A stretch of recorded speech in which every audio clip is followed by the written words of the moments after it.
আসসালামু আলাইকুম সম্মানিত ভিউয়ার্স। আজকে আমরা দেখব কিভাবে ফেয়ার ফেসের কাজ করতে হয়। যে সারফেসে আমরা ফেয়ার ফেস করব, প্রথমেই রাফ সারফেসটি ৮০ নম্বর ডায়মন্ড পাথর দিয়ে পরিষ্কার করে নিতে হবে।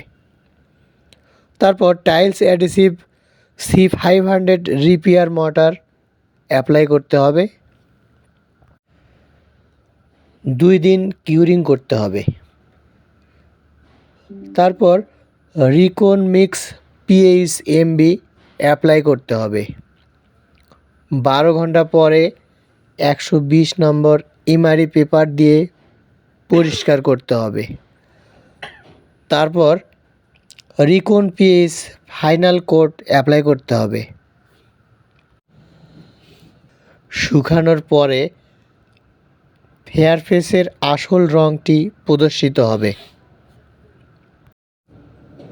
মনে রাখতে হবে রিপেয়ার মর্টার মিক্সিংয়ের 30 মিনিটের মধ্যে এটি ব্যবহার করতে হবে। ভিডিওটি শেষ পর্যন্ত দেখার জন্য আপনাদেরকে অসংখ্য ধন্যবাদ। ফেয়ার ফেস সম্পর্কিত যে কোনো তথ্য জানার জন্য আমাদেরকে জিজ্ঞেস করবেন। সিভিল ইঞ্জিনিয়ারিং রিলেটেড নতুন নতুন ভিডিও পেতে আমাদের সঙ্গেই থাকুন।